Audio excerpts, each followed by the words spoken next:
The silent rise of Pope Leo XIV. He never campaigned for greatness. He never sought fame. For years, he lived in the shadows of the Andes, walking alongside the forgotten, embracing the voiceless, and listening more than he spoke. And yet, on May 8, 2025, the world turned its gaze to him. Not because he demanded attention, but because his silence carried truth. At a time when leaders raised their voices to be heard, the world chose a man who rarely raised his own. A quiet monk, once lost in the mountains of Peru, was just chosen as the most powerful spiritual figure on earth. The question echoes across the globe: why him? This is not just the story of a new pope. It's a mirror to our times, a reminder of what unfolds when one walks mindfully, serves selflessly, and lives not to be seen, but to deeply see. When the world forgets the value of presence, someone like him gently reminds us. It was the 8th of May, 2025. The skies above Rome were draped in soft, solemn gray. Suddenly, white smoke billowed into the air from the chimney of the Sistine Chapel. The crowd below froze, hearts racing, eyes searching, breaths held. A decision had been made. The voice rang out across the plaza. Robert Francis Prevost, an unfamiliar name to many, born in the bustling city of Chicago, lived among the hills of Peru, and now chosen as the 267th successor to St. Peter.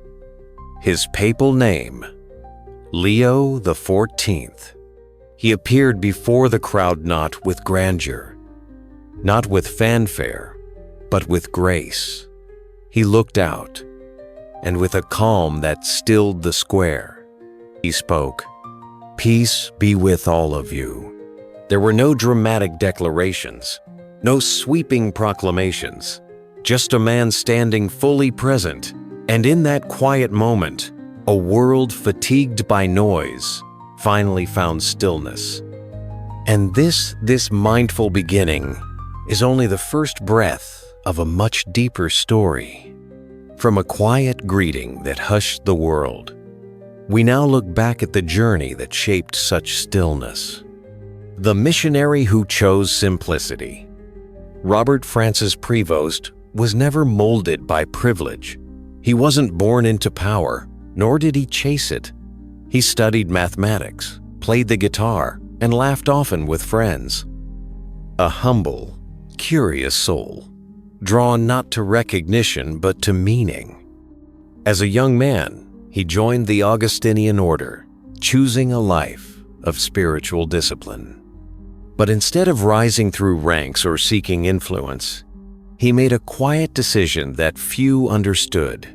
He left the comforts of the familiar and journeyed into the forgotten corners of the world, deep into the hills of Peru.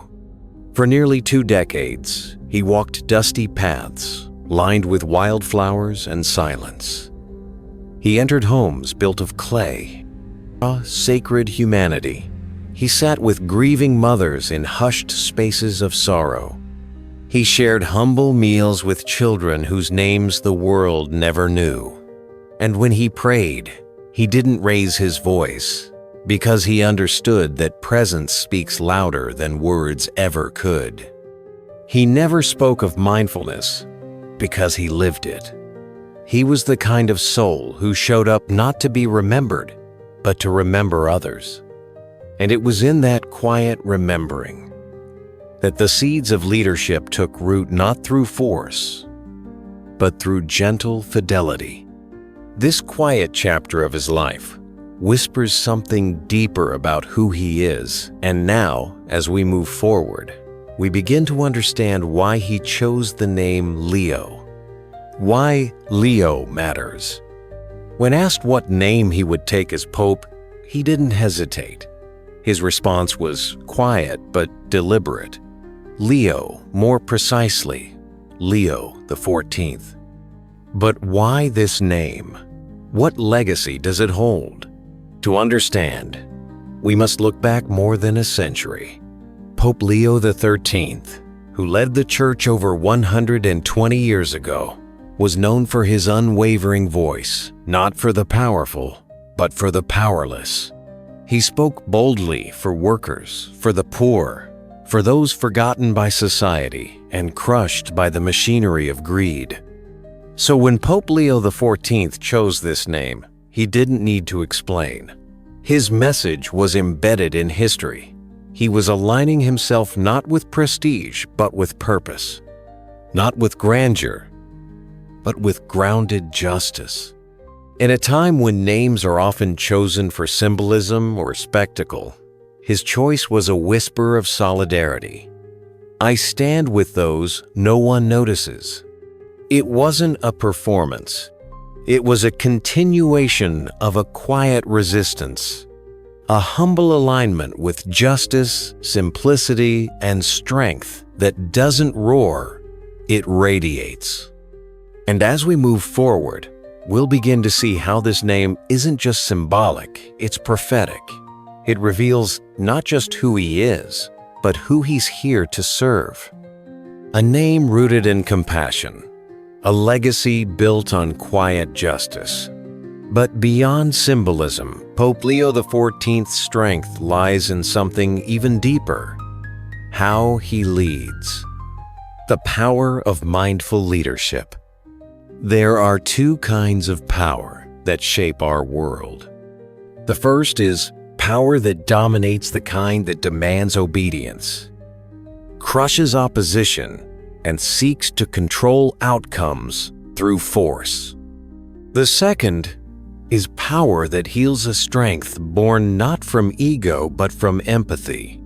It's the kind of power that doesn't seek to conquer but to connect. And Pope Leo XIV has always lived by this second path. In his every choice, he teaches us something timeless. True leadership is not about commanding others, but about knowing oneself. It doesn't roar, it resonates. It doesn't impose, it inspires. He reminds us that peace is not a passive absence of conflict, but an active presence of courage. That stillness is not weakness, it is the clearest expression of strength. And perhaps the greatest lesson he offers is this: when we stop striving to be someone, when we no longer chase recognition, we create the space to become exactly who the world truly needs. As we reflect on this quiet strength, one question lingers gently. What if leadership everywhere looked like this? His leadership doesn't dominate, it uplifts. And now, his story gently turns a mirror toward each of us. What his story says about us. This isn't merely the journey of a pope. It's something more intimate, more universal. It's an invitation. And it's extended not just to the faithful, but to anyone searching for meaning in a noisy world. An invitation to pause, to step away from the pressure of appearances, to stop equating success with titles or applause, to come back to something simple, something sacred, the quiet truth within ourselves. Let go of the noise, the comparisons, the endless striving. Instead, begin again in stillness, in simplicity, in mindfulness. Not someday, not when life feels perfect, but today. Because in a world addicted to volume, the softest voices, the ones rooted in love and presence, have the power to shift everything. Walk humbly, and you walk in truth. Serve with love, and even in silence, the world will hear you. This is not just a story to admire. It's a path we can all walk quietly, together. And so, as the final echoes of the Vatican bells dissolve into the Roman sky, we're left not with ceremony, but with stillness. Perhaps the true meaning of this story lies beyond religion or ritual. Perhaps it's about the courage to be quiet in a loud world, the wisdom to lead with gentleness, and the power of presence to transform everything it touches. Because in a time of noise, stillness becomes a revolution. And in a world addicted to self-promotion, humble service becomes the most radical act of all. So if you take anything from the story of Pope Leo XIV, let it be this: you don't have to shout to matter. You don't have to strive to lead. And you don't need to chase greatness when you live with intention. It finds you. Every breath is a choice. Every step, an offering, and every pause is a chance to begin again, mindfully. If this story moved something in you even gently, then perhaps it was meant to. Don't let it be just another video in your feed.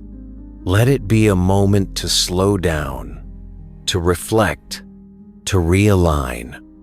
Subscribe to Mindful Way Television, where every story is a pause, every pause a reflection, and every reflection a new beginning.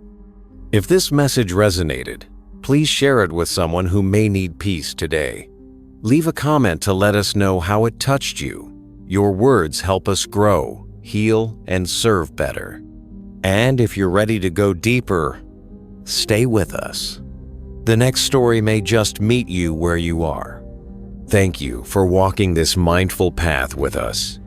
Until next time, may your life be soft, strong, and full of meaning.